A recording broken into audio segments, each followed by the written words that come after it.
only 50. Well, maybe 1 minute. Only 1 minute. Yes. Once I close the presentation. Yeah.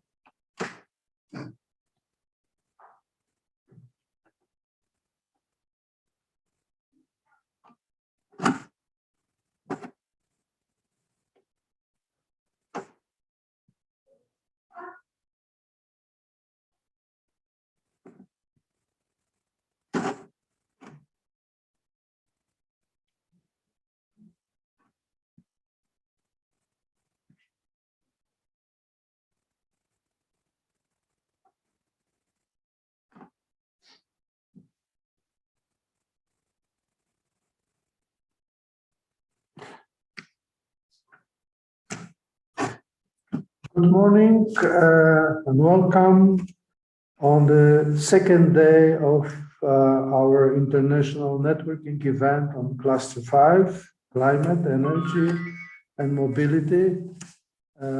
This event is organized in the frame of Technical Assistance Project, Taking Horizon 2020.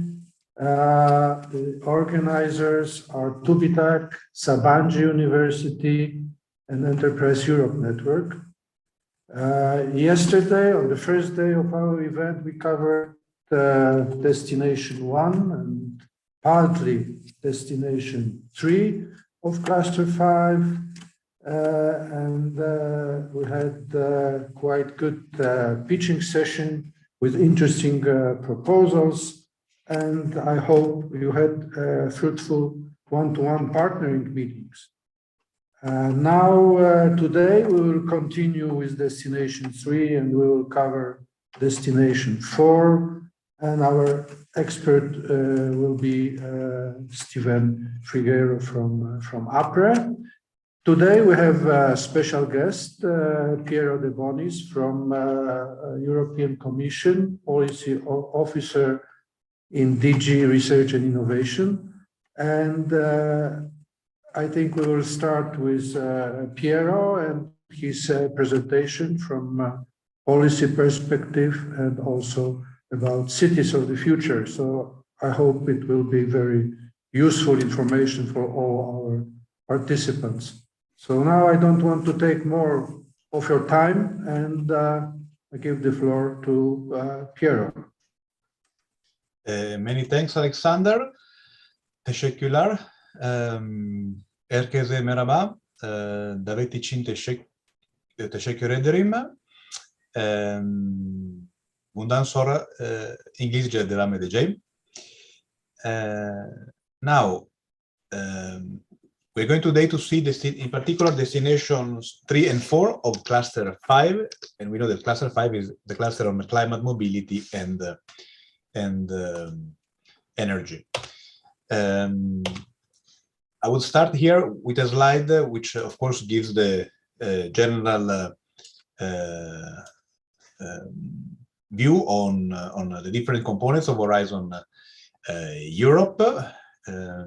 You may be aware that Horizon Europe has 3 main pillars: excellent science, which is the basic research. Then we have the pillar 2, where the clusters are, and we have pillar 3, which is maybe one of the main novelties of Horizon Europe, because pillar 3 is concerned with the European Innovation Council.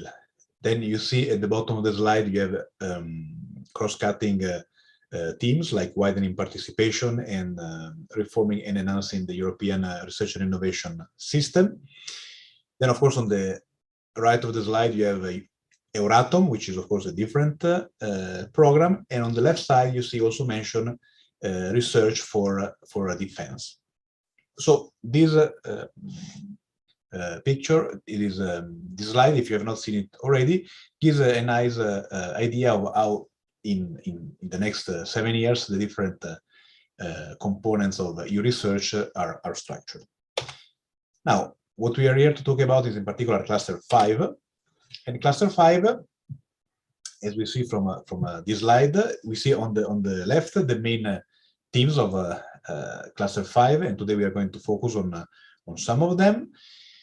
And on the right side of this slide, you can see that Cluster 5 more and more we do not rely only on regular calls, but more and more also we rely on partnerships. And now also there is a great novelty, which is the missions. And as Alexander was saying, I will also show you afterwards some slides on the recently launched EU mission on cities. As you see, the budget of Cluster 5 for 7 years is 15 billion euros. Synergies in this case with other clusters, very important. For example, synergies with Cluster 1, health impacts of climate change. This is something which we are going to, which we have already considered in the first work program of Cluster 5, and we are going to consider more and more in the future. Cluster 3, protection of critical infrastructure, cybersecurity, all these aspects about the increasing the digitalization of the energy systems and all the security aspects concerned with that. Cluster 4, synergies in terms of circular industries, manufacturing. You see that it is, as much as possible, also we tried in the first work program to show where possible for some topics links with other topics in other clusters where applicants may find inspiration. And really, as much as possible, already you know that Cluster 5 brings together climate, energy, mobility, which used to be 3 separate strands in our framework program. And not only we try to ensure synergies within the cluster, but also with other clusters in Pillar 2 of Horizon Europe. I mentioned partnerships. These are the partnerships which are directly, which have their, as you say, their center of gravity in Cluster 5. So we have institutional ones. The institutional ones should be finally launched at the end of 2021. We are waiting now for the finalization of the Single Basic Act. And so we have the partnership on the rail system, the partnership on air traffic management, clean aviation, and clean hydrogen. Co-funded ones, those are the ones with member states in the driving seat, and we have 2. One is about driving urban transitions. This is concerned with urban spaces, and then the other one is the so-called clean energy transition partnership, which is focused on energy. And then on the right side of this slide, you can see the co-program partnership. Co-program partnerships are partnerships which still rely on the topics of the work program, but some of the topics are in a way inspired by constituencies of stakeholders, and each of these partnerships has a partnership board where representatives of the European Commission and representatives of the stakeholder of the private side sit together and try to work in a coordinated fashion. So we have a partnership on people-centric sustainable built environment, a partnership on zero-emission road transport, a partnership on batteries, a partnership on waterborne transport, and a partnership on connected, cooperative, automated mobility. So you see also here, it's very important that you are aware that many things are happening also in a way beyond the regular call of the work program, and in a way many things are happening beyond the simple consortium that can apply to a proposal, because in some cases, of course, you will have, for example, for the co-program partnership, you will have to be aware of the strategic research and innovation agendas for each of these partnerships. Or in the case of institutional partnership, you will have to be aware of the calls that these partnerships are going to publish. So you see many different, more and more, it's really about being keeping yourself aware of very different strand of action, because really there are very many different lines of opportunity. Now, let's focus now on the work program 21-22. This slide shows the intervention logic. So, of course, we have the legal base of Horizon Europe. Then we have this document, which is called the strategic plan, which covers 4 years. And I would say also here, a key feature is the key strategic orientations. These are 4, which we are going to see in the next slide. So the strategic plan covers the first 2 work programs of Horizon Europe. And then in the work program, we have this division in 2 destinations. There are calls per destination. Inside the call, there are topics, and importantly, each topic has expected outcomes. the expected outcomes are in a way the positive impact that we foresee for a particular target group. And a particular target group can be the research community, can be industry, can be citizens at large. So it is very important that, but this is a process which already started clearly in Horizon 2020. It is very important to show that the research you're performing as a final, there is somebody who is going to benefit from your research at the end. Your research is not done with a view to itself. It's not closed in a box. Your research is aimed to bring benefit to a community, to somebody. So this is the intervention logic of Horizon Europe. This slide there's a lot of information on this slide. Main priorities which have been taken into consideration when drafting the work program, of course, the European Green Deal, the Europe Fit for the Digital Age, stronger Europe in the world for international partnership. And then on the right, of course, you see a number of very important and very recent legislative initiatives, starting from the EU climate law, which entered into force before the summer. This is the piece of legislation which says that the European Union aims to become climate neutral by 2050. And then also the very ambitious climate target plan, which has triggered a number of measures to bring the reduction of greenhouse gas emissions to 55% by 2030, or more specific pieces of regulation like the hydrogen strategy or the offshore renewable energy strategy. These are of course strategies, so they are not legislative acts per se, but still they of course guide. They give a general guidelines on specific matters. And of course also there is now a revamped European research area, and also that is something which has to be taken into consideration. I was mentioning the key strategic orientations of the first strategic plan of Horizon Europe. You can see them mentioned here in the dark blue boxes, in the 4 dark blue boxes at the center of this slide.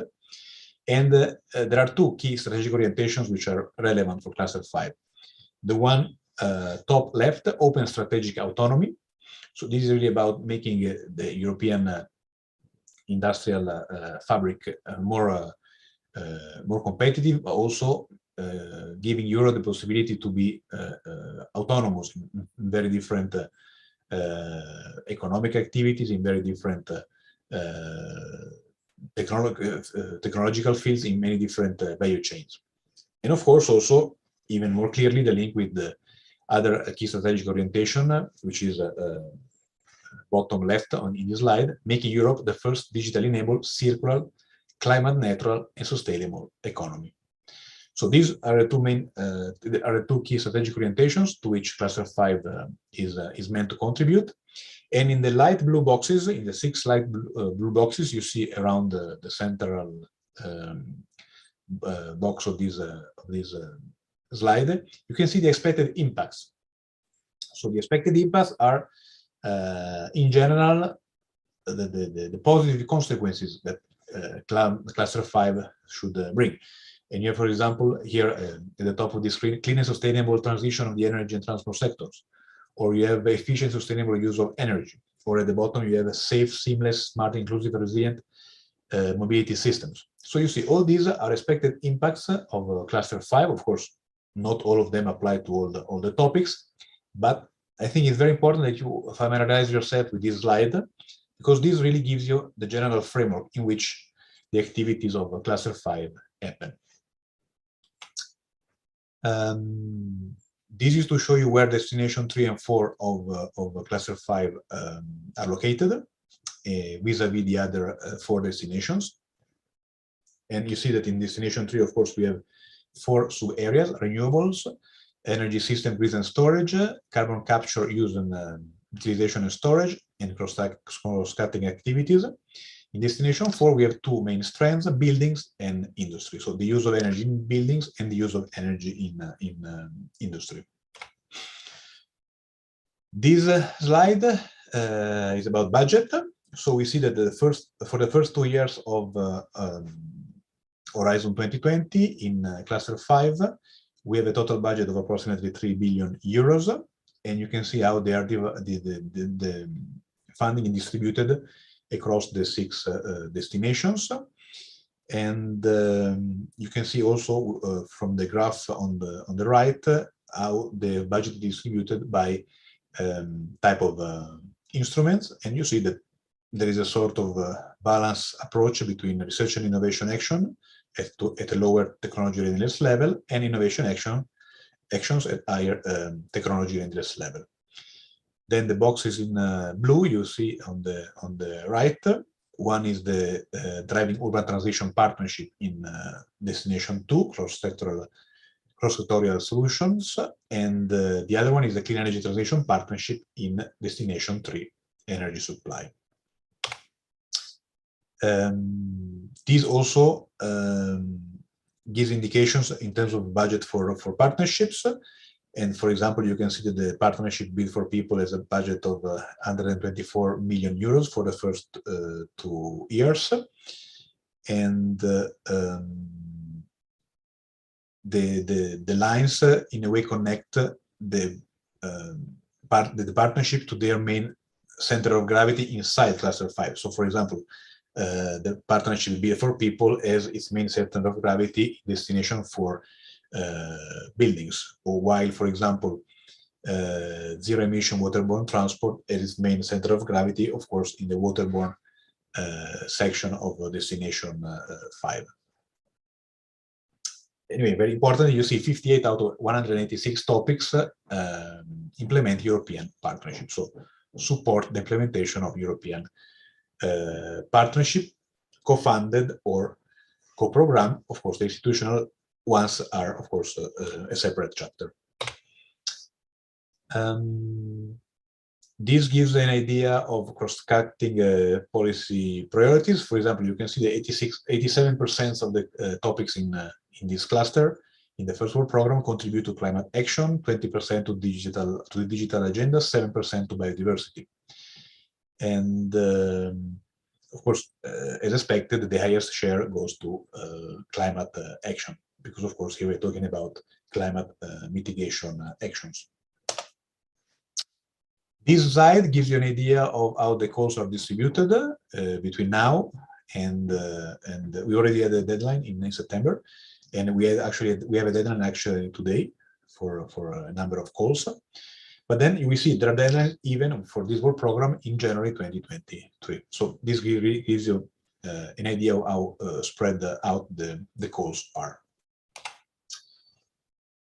These are important links for information.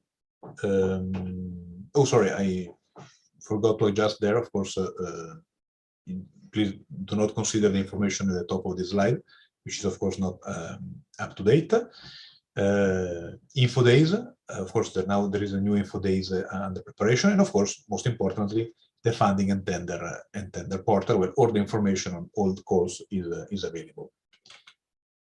And these, in terms of social media, these are relevant social media indication where you can information is circulated on a regular basis, on a daily basis, I would say. So you have the Twitter accounts of our Commissioner, Maria Gabriel, and of our Director General, Jean-Marie Paquet, and also the Twitter accounts of our Director General Research and Innovation. You have the Horizon magazine, which is also a very important source of information. Then, of course, you have the Horizon Europe website, and also the websites of the Innovation Council and of the Research Council. Now, sorry, I forgot to move this slide to the end of the presentation, sorry. Now, a quick overview on the destination, but I will skip this one because this is destination 1 and also this one. And now let's move to destination 3, which is sustainable, secure, and competitive energy supply. So as I said, there are 4 sub-areas here. The first is on renewable energy. With this area, we are continuing what we also have been doing in Horizon 2020 or in Framework Program 7 before. So we want to have a portfolio of renewable energy technologies. We want to improve their competitiveness. We want to improve the value chains. And of course, we want to make them affordable. So it is also a crucial aspect. More and more, we are not only interested in the technological performance of technology, but yes, there has to be technological performance, but also coupled with affordability, coupled with circularity, for example, coupled with the fact that all the possible environmental impacts have to be taken into consideration. And for renewable energy, we have 20 topics in 2021 and 24 in 2022.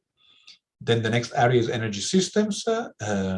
Also here, the main point is really to allow the higher penetration of variable renewables in the grid, and also managing smart and cyber secure energy grids. Here we have fewer topics, 10 in 2021 and 7 in 2022. Then another important area is the area of carbon capture, utilization, and storage. Here, of course, we continue to support this area, and of course, the aim is not only to store carbon, but also to use it if possible. And that's why you see the link with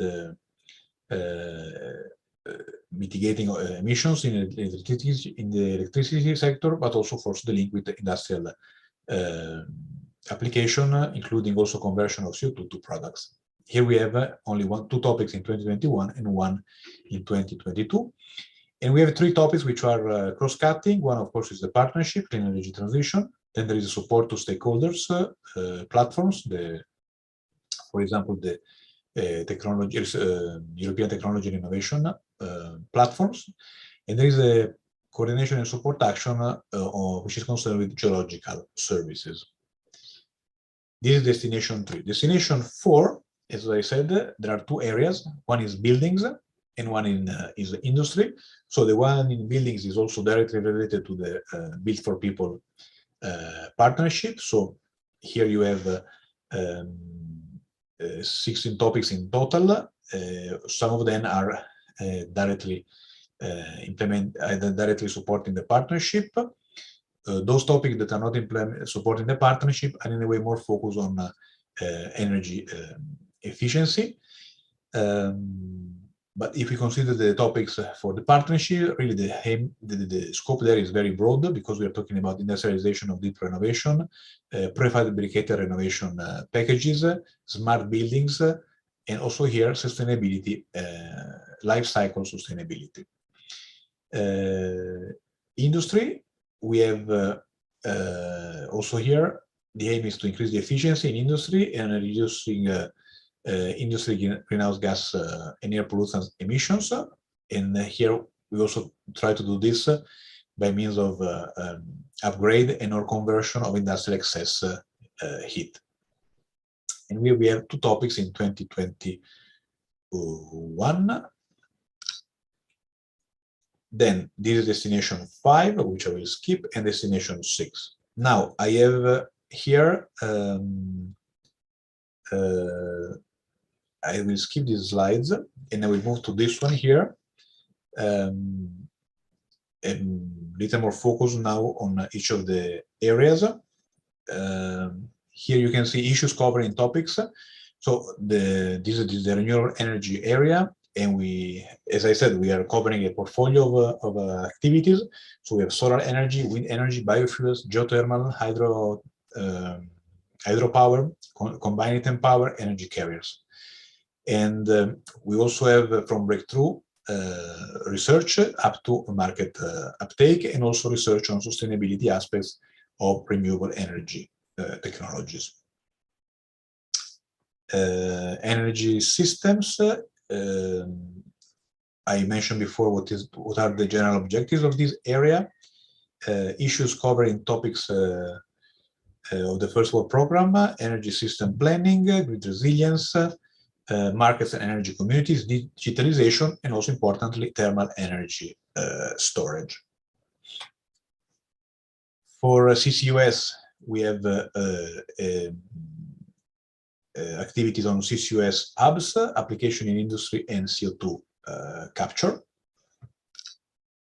And you can see here these in a way represented also in in the drawing on the right of this slide. In cross-cutting, this is straightforward, the three activities which I already mentioned before. If we move to destination 4, as the box here in purple, of course, highlights the Build for People partnership, and at that link you can find the partnership presentation. This is a document of last year. Now the partnership is about to approve its strategic research and innovation agenda. And the issues covered in the first work program, I mentioned already some of them before. I will also mention now renewable intensive homes and energy performance assessment and monitoring, and industrialization of deep renovation. This is also an aspect which is well covered in the first topics. And this is the second component of destination 4. This is industry, and more specifically here we have topic concerned with heat upgrade technologies, heat to power conversion, high temperature thermal storage. This is, we skip these slides on destination 5 and 6. And okay, so I will now stop sharing this slide. And should I wait for questions now, or I will continue with the set of slides on the mission, on the EU cities emissions? People are encouraged to ask questions during the presentations, but on Q&A section, at this point, I don't see any questions. Maybe they will show up during your second part. Okay, so we'll now. So I think we will continue, and if there will be any questions, we will answer them afterwards. Okay, yeah. So it's 10 o'clock Brussels time. So I think you might have heard that a big novelty of Horizon Europe are the EU missions. There are 5 of them. And this is a concept which has already been in the making for a couple of years now. Missions were finally launched 3 weeks ago. And this presentation I'm going to share with you was used during a webinar on 1st October. So this is a mission on climate neutral cities. Why a mission on climate neutral cities? Because 75% of EU citizens live in cities, and cities consume more than 65% of energy and emit more than 70% of CO2 emission. And we see there are many cities having sometimes the ambition to go even beyond the ambitions of their governments, of their central governments. More than 150 EU cities have already ambitions to work towards climate neutrality, but of course there are a number of barriers like administrative capacity, technological knowledge at the local level, regulatory barriers, funding and financing. I will skip this slide, which is also a slide covering several policies which are related to this mission. Now, this mission has 2 clear objectives. The first one is to deliver at least 100 climate neutral and smart cities by 2030, so 100 cities.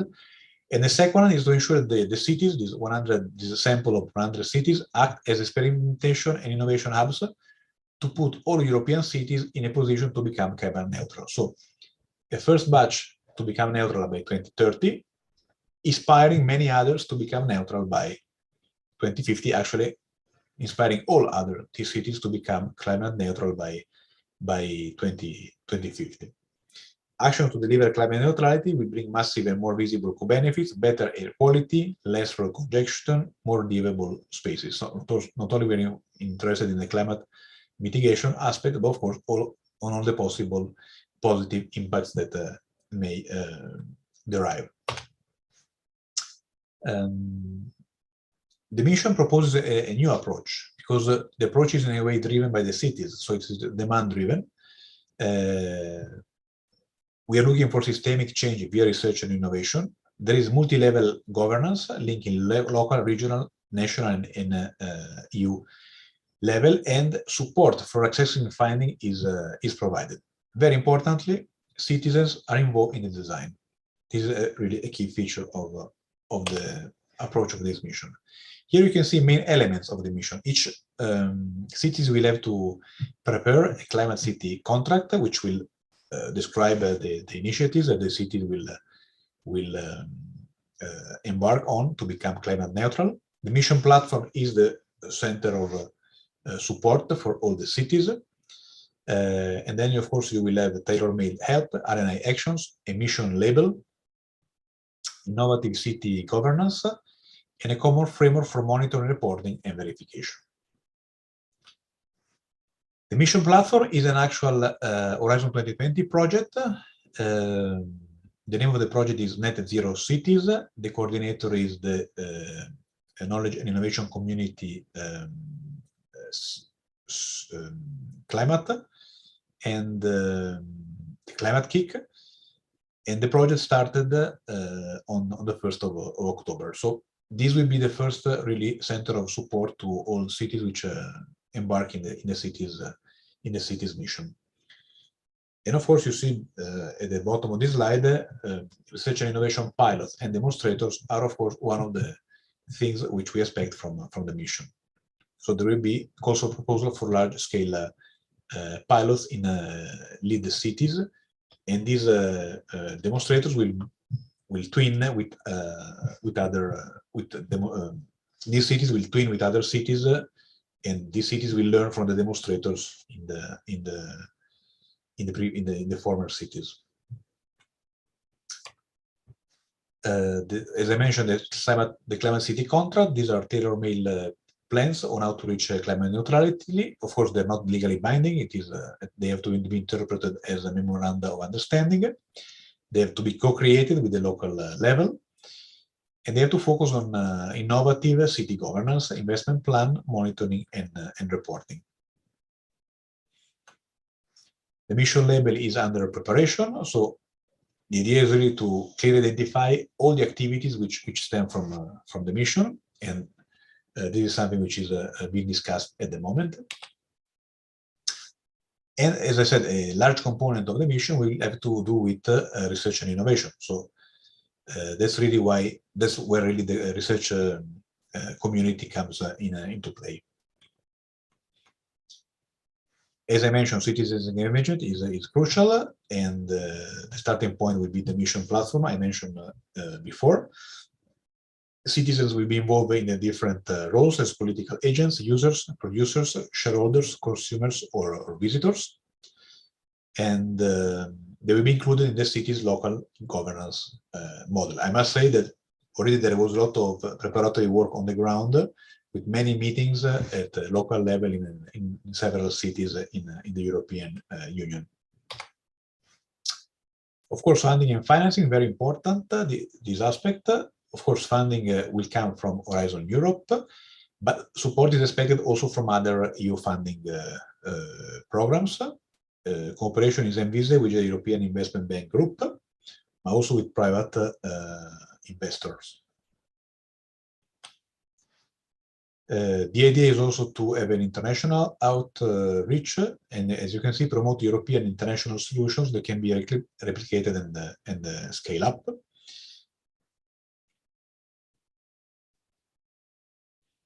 Frequently asked questions. So these really are the rules to engage with the city's mission.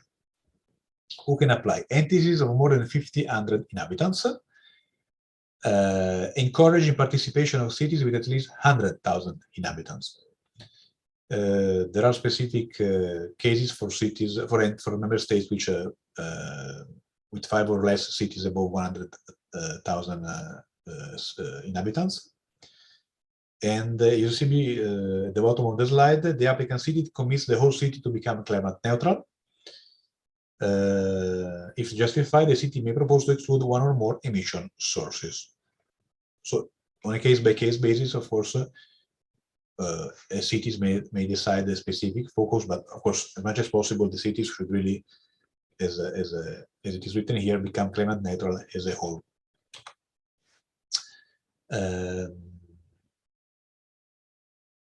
So large cities, as we say, this focus is explicitly on cities above 500,000 inhabitants, or even higher than 100,000 inhabitants.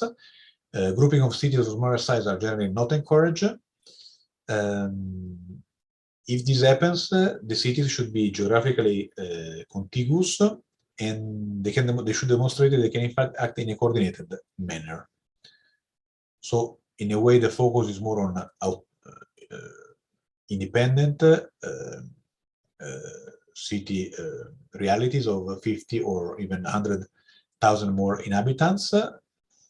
Grouping of cities in a way can be considered on a case-by-case basis.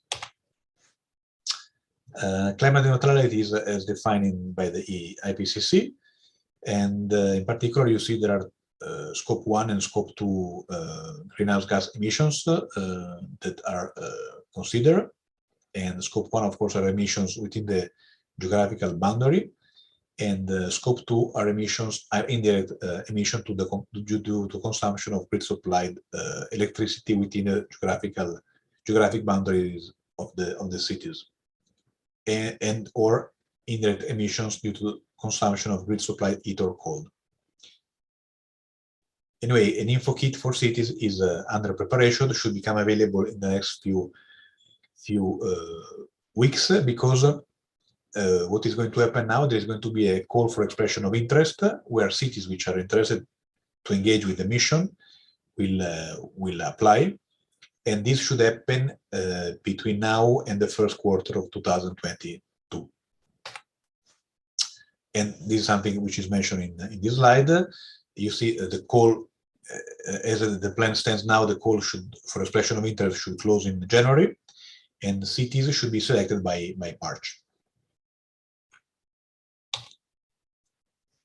Very importantly, what are the assessment criteria?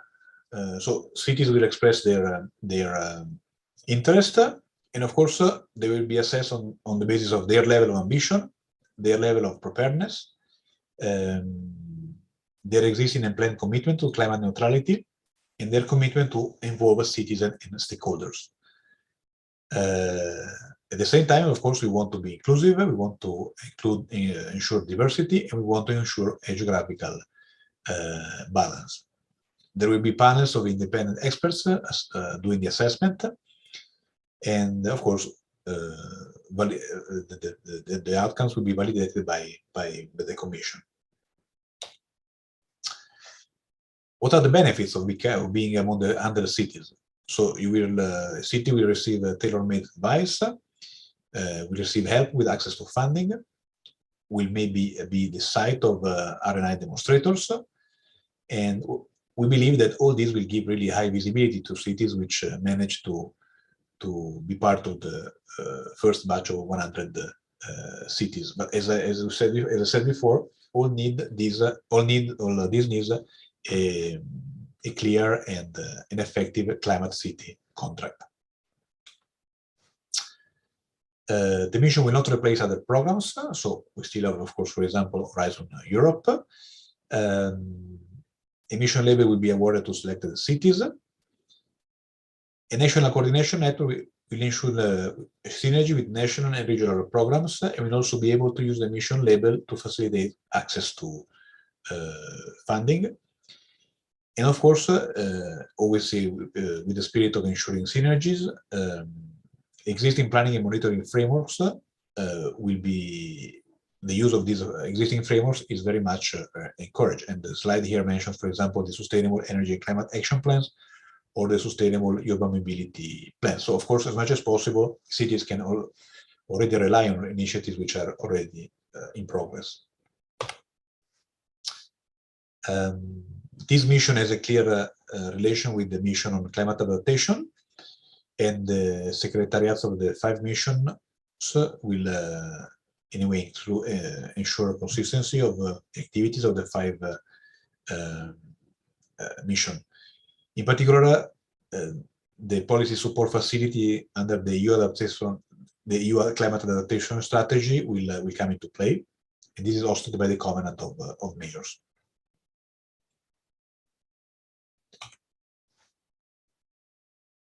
So of course, another crucial aspect is the cities may ask the question, so concretely, how will access to funding how we will be helped in accessing funding. So each climate city contract will include an investment plan, and also support will come from the mission platform. We believe, and the aim is that the mission label will also create further opportunities to access funding. And as I said before, the mission will cooperate closely with the European Investment Bank. The platform will also have with access to the wider finance community. So these are all the main aims of the mission in terms of access to funding. The mission platform, as I said, is a Horizon 2020 project. The consortium, the project is called Net Zero Cities, and as I said, this is led by the Climate Kick.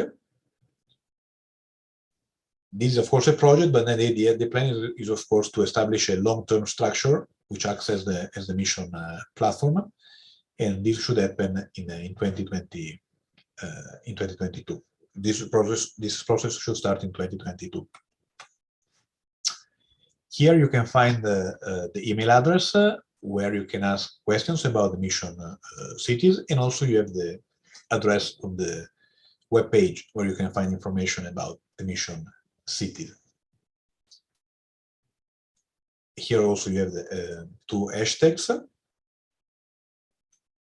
and a QR code. And that was the last slide of this presentation. So thank you for that. If I'm not wrong, there is a question. Yeah, there is one question. Now, can a city from associated members like Turkey Yes. apply? To my understanding, yes, because of course, Yes. if Turkey becomes an associated country to Horizon Europe, and of course the missions are related to Horizon Europe, because I forgot to mention that, of course, there is actually a specific work program for missions. I presented before, Destination 3 and 4 of Cluster 5, and Cluster 5 as its work program in Horizon Europe. But also the missions have their own work program in Horizon Europe. So I would say that associated countries will indeed be entitled to have access to the missions, to my understanding. Yeah. Yes, thank you. Thank you, Piero, for your excellent presentation and very informative, especially disclosing what is behind implementation of mission cities. It's made more clear now what Commission expects and how it will be organized, implementation of this mission. And I think there is according to our knowledge and previously organized brokerage events on cities of the future, there is a strong interest in Turkey participation in this missions on cities. So for sure we will organize specific event dedicated to this subject in the future. I don't see more questions. There was a lot of information, I can admit. So thank you very much for your contribution. And I think that people can also ask some questions to you directly if they have some specific questions. Yes, certainly, absolutely. Yeah. Yeah, thank you. Okay, so we will now move to you can of course stay with us if you have time. Thank you. I think I will stay 15 more minutes. Okay, great. You stay 15 more minutes. Thank you. Yeah. So now we will move to presentation of Stephen, which will go in more details, I think, into the topics. Am I right? Yes, I just, if I can just start sharing my screen. I just need to ask, perfect, thank you. I'm just going to do it now.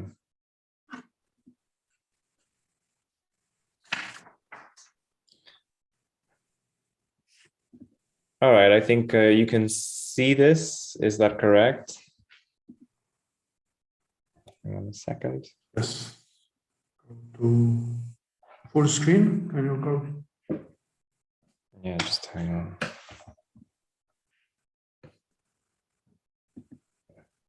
Yeah. Perfect. Can you see it now? Then now we have your. Wait, let me try and share it one You more have time. to move from your computer. Hang on a second, sorry. Switch.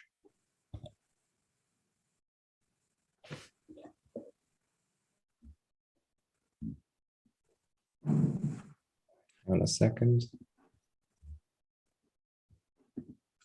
Because I have an issue with my computer right now, but I will get it.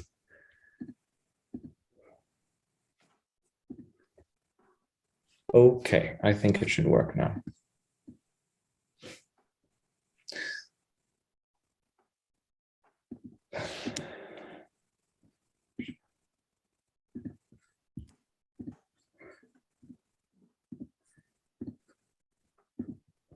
Okay, I think you should see it now, and I think you should see it now. Yeah, perfect. Now it's perfect. Excellent. So yes, thank you. Yes, thank you, Alexander. Thank you, Piero, as well, for that very informative session on the missions, which is obviously a novelty that has recently been launched by the Commission, and we're very glad to hear that has essentially officially started with the launch of the missions. I'm not going to go too much into detail with regards to the partnerships and the missions, as again my colleague today has already presented the majority of the information required. What I will do, though, is I will just quickly go through the slides related to the partnerships missions as a general overview, and then we will continue where we left off with regards to the destination number 3. In essence, obviously, as we were discussing before, the European partnerships, as has been mentioned, goes beyond the opportunities within Horizon, the Horizon work program. So we will see, specifically with regards to, especially with regards to Cluster 5, there are a varied amount of opportunities that go beyond what has been written in the work program. And as mentioned previously, we have, of course, the co-program, the co-funded, and the institutionalized kinds of partnerships. I think this was very well described, but this is essentially an overview of the European partnerships that obviously go beyond just Cluster 5. But these are the main ones that are that would fall under the Cluster 5 objectives, and we have quite a number of them that are being held by this cluster, so to speak. But as you can see, the partnerships extend beyond obviously Cluster 5, but we also have the partnerships in other clusters as well, such as in Cluster 1, Cluster 4, and Cluster 6, and so forth. So this is really an overview of how the partnerships are really an opportunity for entities to participate in calls that go beyond the work program that it was published by the European Commission. This is really a very complex but interesting linkage between the different kind of partnerships and how they link with each other. It's a very useful mapping, especially if there are organizations that are interested in participating in certain partnerships and may find synergies with other partnerships and therefore where they could use their competences and skills and knowledge to be applied in similar partnerships. And this is, of course, an overview of how the partnerships work together. They work in synergy between each other. But then again, it all comes under the same, so to speak, roof of the Cluster 5 candidate partnerships. As my colleague mentioned, of course, we have also the missions. The missions are they are a part of Horizon Europe that really want to bring forward a mission, so to speak, so hence the name mission. And I think this was very well described today. But essentially, this is also another opportunity for organizations to participate in calls under the missions as well. And here, obviously, we have the an overview of the different clusters and how they link with the different missions. Today, we had an overview of the climate neutral and smart cities under Cluster 5, but there are other missions as well that are linked to other clusters as well. So missions is an area that also brings into consideration the different clusters as well. And you can see an overview of that in this slide. As we mentioned, we have the 100 climate neutral cities that was described today.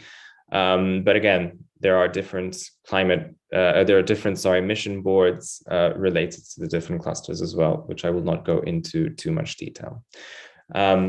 So let's get back onto what we were discussing yesterday, which was Destination 3 and the calls available under the Destination 3.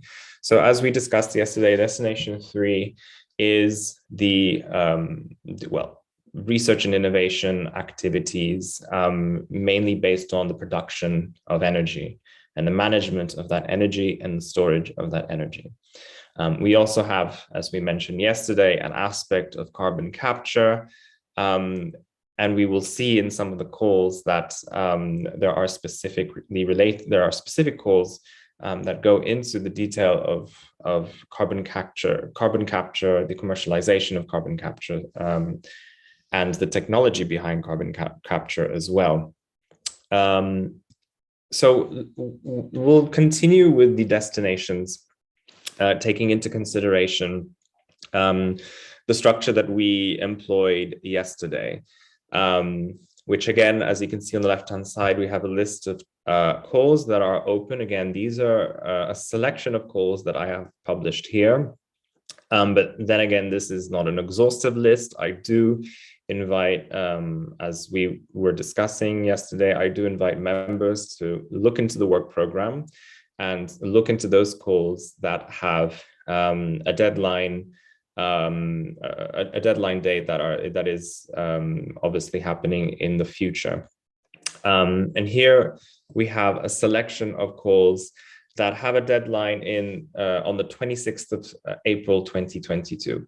The majority of these calls, as you can see on the right-hand side, are innovation actions. Therefore, as you may appreciate, as we discussed yesterday, innovation actions are really higher TRL level activities towards a level of commercialization of those technologies. And as we discussed as well yesterday, we do have also an indication of the number of projects that will be funded and the expected EU contribution per project. The majority of these projects are quite hefty in terms of budgets. They are over 10-20 million euros.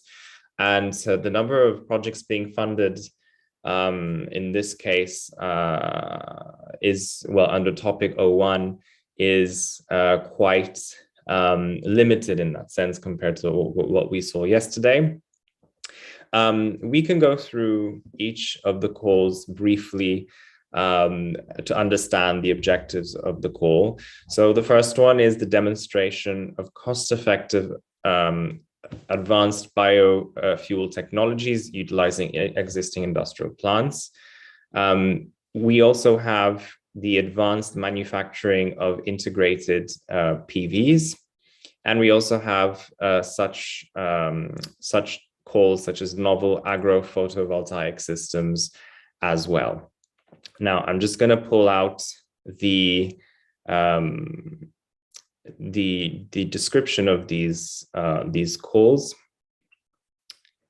So, for example, if we take the first one, which is the demonstration of cost-effective biofuel technologies. Again, here, the call topic is really related to developing, especially in this case, new biofuel technologies for in new industrial plants, for the existing industrial plants, and utilizing those technologies there. In the second call, I have the demonstration of innovative materials, supply cycles, recycling technologies to increase the overall circularity of wind energy technology and to reduce the primary use of critical raw materials. The third one we have is the advanced manufacturing of integrated PV. Now here, we really need to demonstrate that the automated manufacturing of integrated photovoltaics can deliver cost-competitive products, assuming both the function of energy generators and structural elements. In the fourth one, we have the demonstrated use of high-temperature geothermal reservoirs to provide energy storage for the energy system. Here we need to develop and demonstrate appropriate control systems and infrastructure to manage geothermal heat and electricity production, heat demand, and storage connected to the installations. With regards to the innovative plug-and-play solutions, so in this call of 0105, it's the demonstration of innovative plug-and-play solutions for system management of renewable storage and off-grid applications. In this case, again, as the call title suggests, it is really demonstrating how different plug-and-play solutions can be used in off-grid applications. We can think of certain contexts and environments, for example, in rural areas, off-grid areas where there is no access to energy, where we can develop new solutions that are low in cost, but also in a sense, plug and play in the way they are developed. This is very effective in very low resource settings as well, especially as we're talking about off-grid solutions where usually the resources are limited and the context of energy access brings into question how to bring more energy access to the grid, to off-grid solutions. With regards to D30106, we have the novel agro-photovoltaic systems. Here, really, it's about demonstrating agro-photovoltaic systems, building integrated agro-photovoltaic systems for greenhouses employing PV cells. This way, in a way that we can create them that are adapted to growth conditions, so plant variety, local geography, at the same time producing electricity, covering all year through the different energy needs, such as cooling, heating, watering, and increased crop yield. In the D30106, we have instead novel, D30107, we have the demonstration of innovative rotor blades and control systems for tidal energy devices. So here the aim is to demonstrate innovative rotor and blade solutions, including monitoring systems for tidal energy devices in real sea conditions for long periods of time. So between 12 to 24 months. And basically providing also some knowledge and developing knowledge with regards to performance, reliability, maintainability, survivability, and the environmental impact. Under D30108, here it's supporting the action of consumers in the energy market and guiding them to act as prosumers, communities, and other active forms of active participation in energy activity. So here we have to demonstrate in real life interactive communication and support tools to engage citizens in the energy transition, to support them throughout the process of creating, constituting, and developing a so-called energy community. The call instead for D30109. This is the real-time demonstrator of multi-vendor, multi-terminal VSC, HVDC with grid forming capability in the support of offshore strategy. Here it's really about the real-life demonstrator. It's basically developing a real-life demonstrator application that would essentially pave the way to exploitation of the offshore renewable energy source and the development of the offshore grid. So technically, proposals here should include all the necessary activities concurring to the implementation of a real-time demonstrator of a multi-vendor, multi-terminal HVDC with grid forming capability. In D30110, we have the interoperable solutions for flexibility services using distributed energy sources. So the objective here is to develop an interoperable distributed technology, storage technology, to enable seamless utilization and monetization of storage flexibility within a real-life environment. So basically, pilots here need to demonstrate innovative battery energy storage systems, hybrid energy storage systems within homes, buildings, communities, and standalone power grids that would essentially be connected to TSOs and DSOs, including real-time data sharing and operation. Instead, with regards to the a demonstration of innovative forms of storage and their successful operation integration in the innovative energy systems and grid architectures. So here, really, it's about demonstrating innovative storage technologies that go beyond the state of the art of existing storage solutions in terms of sustainability, technical performance, lifetime, non-dependency, especially on location, geographical particularities, and cost. With regards to D30112, we have replicable solutions for cross-sector compliant energy systems.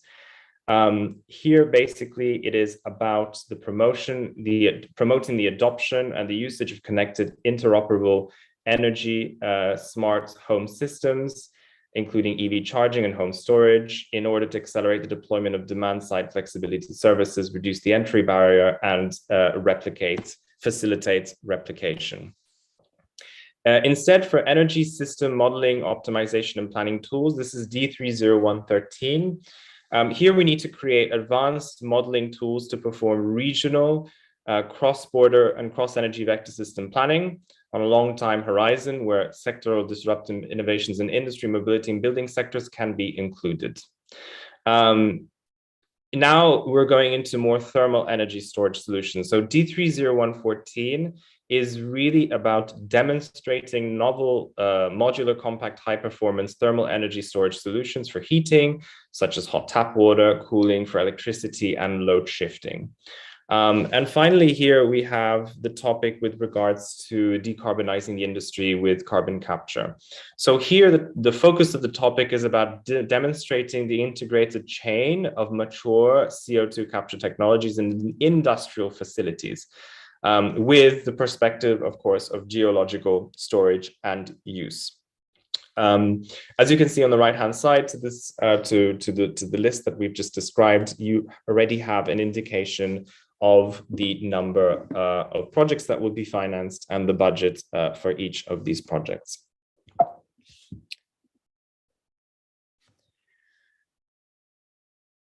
Now, moving on to D30202, this is the AU-EU energy system modeling. Again, here now we're moving into calls that are going to be open on the 26th of May 2022 with a deadline on the 27th of October 2022.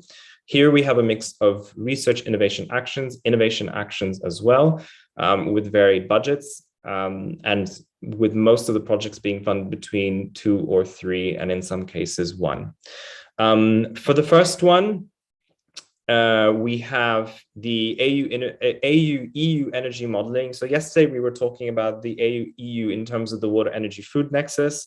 This time we're talking about the EU energy system modeling. So the proposals here should really develop, especially for decision makers and planners, to design basically energy systems that, for decision makers with a high penetration of renewable energy generation in Africa through a regional approach. For D30203, we have innovative renewable energy carrier production for heating from renewable energy. Here we have a demonstration, cost-effective energy catalyst and equipment material efficient transformation of renewable energy into renewable energy carriers for heating. In D30204, we have technological interfaces between solar fuel technologies and other renewables. So here it's about the development of energy transmitting technological interfaces to couple solar fuel technologies to other renewables, such as from biosources or other connected renewable power generation.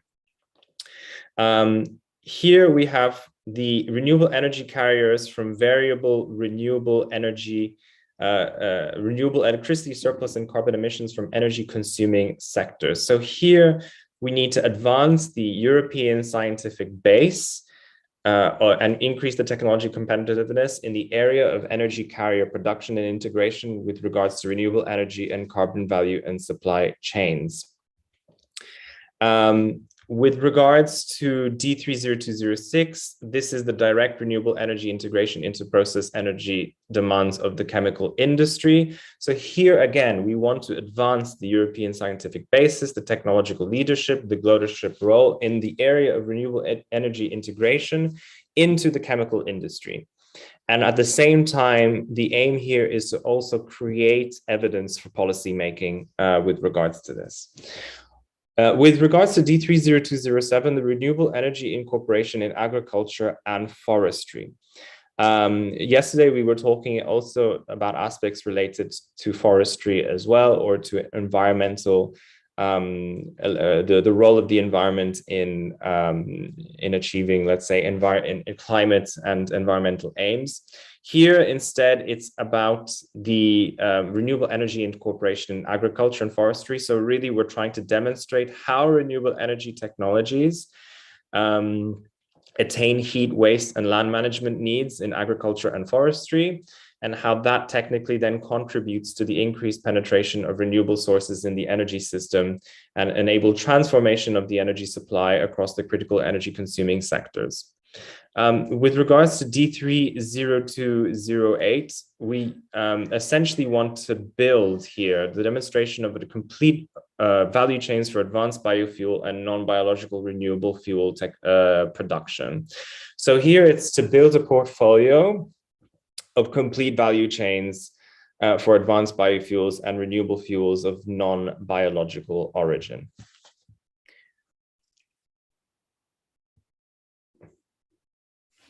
And moving now on to CSP plants. On these calls, we have an opening on the 6th of September 2022, and as Piero was mentioning, we also have deadlines in 2023 as well. So you can see here already that we can prepare already much in advance, nearly a year just for the opening, and then a bit more than that for the deadline. Again, here we have a mix, mostly actually of research innovation actions, and the budgets are quite large with regards to that. The amount of funded projects is usually more than 3. And let's get straight to the calls. In D30301, here it's the innovative components and or subsystems for CSP plants and or concentrating solar thermal installation. So here, support basically will be given to the demonstration of innovative, cost-effective, and more reliable components for CSP plants, or in this case, solar thermal installations. For D30302, this is the best international practice for scaling up sustainable fuels. So here proposals aim to foster international cooperation to develop the best practices and concepts along the entire value chain for accelerating the scale up of sustainable biofuels worldwide.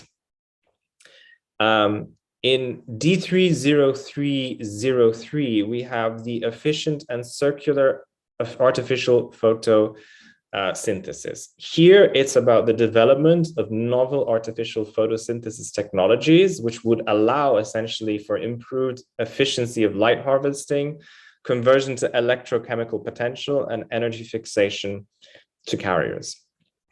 Moving on to the wind energy, we have D30304. This is the integrated wind farm control. Here, it's addressing and validating how digital innovation on wind farm controls is able to provide stable, resilient, secure, reliable, and affordable energy, and at the same time, retaining high levels of cybersecurity as well. In D30305, it's the novel thin film technologies targeting high efficiencies. Here, it's about developing novel environmentally benign thin film technology concepts that optimize PV cells and module architectures that would then therefore increase their durability and decrease their losses. In terms of the next one, D30306, we have the efficient and low emission technologies for industrial use of combustion and gasification systems from low value biogenic residues and wastes. Here, we're again trying to advance the European scientific basis, the technology base in the area of bioenergy integration into the industrial settings, at the same time creating evidence for policy making. D30307 is the development of algal and renewable fuels of non-biological origin. So here proposals should develop and improve algal and non-biological renewable fuel technologies other than for hydrogen as a final product through developing synthetic pathways, including biological, biochemical, thermochemical, and electrochemical processes or combinations of them. In D30308, we have the development of digital solutions for existing hydropower operation and maintenance. So here we're developing novel sensor technologies, digital solutions, digitalizing hydropower, existing hydropower plants that would essentially improve their sustainable operation. In the recycling end of life of PV models, this is D30309, here essentially is really targeting more of the circular economy aspect of recycling PV models. So here it's trying to understand PV waste streams, understanding where the market potentials lie with regards to the reuse of PV models. And that is it for Destination 3. I hope it was very comprehensive and very detailed, and I apologize if I ran through that, but given the amount of time that we have and the amount of calls that there are, it's very difficult to go through each and every one of them in that much detail. But this will then bring me on to Destination 4. Now, Destination 4 is, again, within this cluster, it goes beyond the production side and the distribution side and the storage side of research and innovation, and is moving more towards the efficiency end of things. As Piero was demonstrating in one of his slides, it's really discussing both the industrial and the residential settings of energy efficiency. So here it's understanding how a demand for electricity can be manipulated, so to speak, but also at the same time trying to develop technologies that are highly energy efficient. So beyond what we have, so in existing industrial settings, in new industrial settings, but also new and existing residential settings, how to increase the energy efficiencies in European building stock, going beyond improving obviously the energy supply, renewable energy supply, but also trying to reduce our energy consumption through energy efficient means. So there's both a technological aspect from a digitization point of view, but there is also within this specific destination aspects related to materials being used in buildings or other kind of uses and ways of reducing energy consumption. So the digitalization aspect is obviously key in this as well, but the destination also goes beyond that. As we can see also within this specific destination, we have the integration of a partnership in this case, a co-program partnership called Partnerships Built for People. Again, focusing on the design and how design can impact the energy efficiency aspect. So again, transitioning thermal energy management and transitioning those facilities into more energy efficient facilities. So what do we see in terms of the objectives, especially of this destination? It's really about the just transition, but also trying to transition to climate neutrality, as we all know, by this destination, but also the transition to zero pollution of the building stock by 2050. So we really have a focus here on the building stock and how we can reduce the carbon, let's say, impact of building stock by 2050. At the same time, there's also an interesting synergy here, which I haven't really mentioned in this slide, with regards to cluster 4, which is also on industrial applications and improving industrial processes and efficiencies in industrial processes, which in turn has similar objectives to destination 4. So I would also, if in case there are entities interested in destination 4, that are also interested in the industrial aspect, I would also highly recommend looking into cluster 4 calls as well. So here again, increasing energy efficiency in the industry, reducing the industry's greenhouse gas emissions, and trying to reduce inefficiencies, which could be through excess waste that can be produced through certain industrial activities. So this is really the focus and the impact of this destination here. So we will see quite a number of topics, again, related to high energy efficient and climate neutral European building stock, as well as industrial facilities in the energy transition. How is the budget here allocated? We have essentially the majority of the budget here is really related to innovation actions. We have quite a number of projects under innovation actions and less on research and innovation actions. So that's something to take into consideration. Also shows the objectives of this specific destination into really pushing towards the innovation side of the spectrum. Let's go straight into the topics now. This will not take too long, as it's not as large as destination number 3, but nevertheless, I will go through a number of them. So we already have, especially under topic 02, and that has recently opened, let's say more than a month ago, with a deadline on the 25th of January 2022. We also have an opening on the 28th of April 2022 for the 6th of September 2022. Here we have a mix of, let's say, calls that are open under the Build for People partnership, but also other aspects within the work program as well, with calls opening and closing in the very near future. So if we have a look at the first one that I have published up there, that is D40201. So this is demonstrating the integrated technology solutions for buildings with performance guarantees. Here, as you may appreciate, the Build for People partnership is really focused on buildings. Well, even the name Build for People, it's very much focused on how we interact with the buildings and how buildings in itself, in their design, could be designed not just for the people, but also have an ecological impact as well.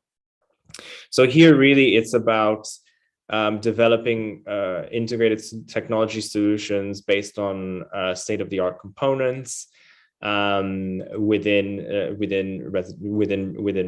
buildings.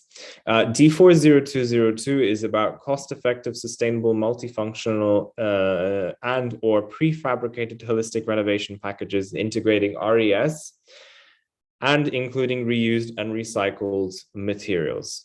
So here it's also about looking into renovation solutions as well. So not just new, let's say new buildings, but also renovation buildings as well.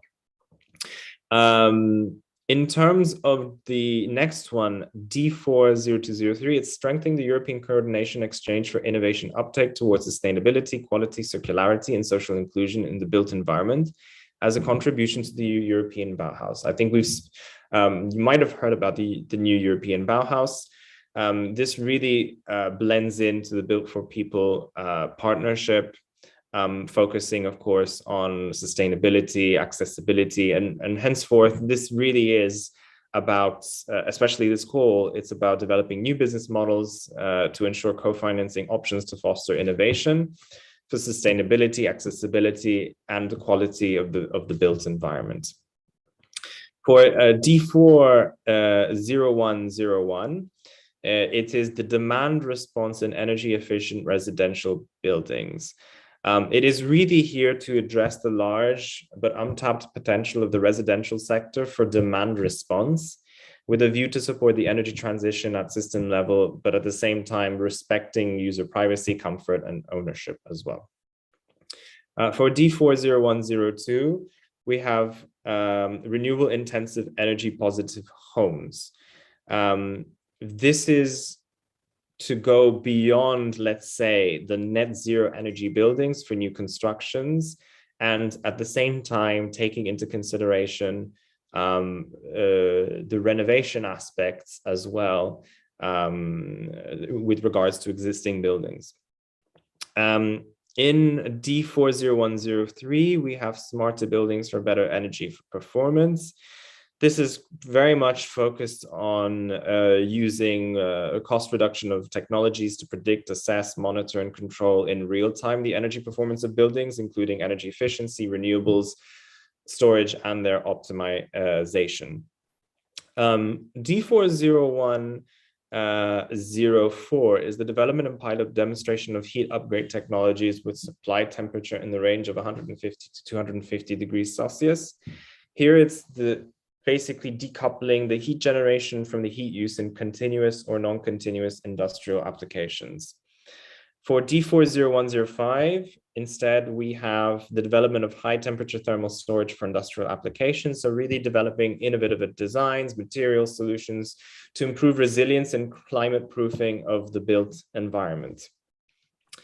Moving on, as I am, Stephen, yes, I'm very close to the end of the presentation. We have this next session for pitching session. So you have 3-4 minutes to go. I will close with I mean, this is my last slide, and that's okay, great. Thank you. it. I will not go beyond this. So basically here, the last one, as you can see, is opening on the 6th of September 2022. Again, another deadline on the 24th of January 2023. Most of them are innovation actions, apart from D40203. So for D40201, it's really the design materials to improve resilience, preparedness and responsiveness of the built environment for climate adaptation. Here, it's about developing innovative solutions for the regeneration of neighborhoods, but taking into consideration also energy efficiency, health, inclusiveness, and accessibility as well. For D40202, we have sorry, that was exactly, I confused myself on that one. That's D40202. For D40203, we have the sustainable and resource efficient solutions for an open and accessible, inclusive, low emission cultural heritage. Here it's about developing socially innovative, sustainable energy resource efficient solutions for the improvement and preservation of cultural heritage. Then we have the smart grid ready call, which is D40204. This is smart grid ready and smart network ready buildings. Here it's about delivering building to grid integration solutions that are cost effective, easy to maintain to both new and existing buildings. And last but not least, D40205, more sustainable buildings with reduced embodied energy, carbon, high life cycle performance, and reduced life cycle costs. This is demonstrating innovative design, construction, and renovation methods to minimize the overall life cycle environmental impact, reducing energy consumption and the carbon footprint at the same time. So this again is just an overview. Again, I apologize if I rushed through the destinations and the calls. Of course, with time, we have to cut a bit of things. But essentially, these are the calls that are open. And obviously, we invite you all to look into them. Again, as I mentioned yesterday, please go through the work program as well as all the calls that are published on the Funding and Tenders portal. And if you have any questions, of course, feel free to reach out to us. Thanks a lot. Thank you very much, Stephen. Thank you. And sorry for rushing you slightly. Okay. But we had a longer than expected presentation from European Commission, but I think very informative and very useful for participants. Okay, let's see if we can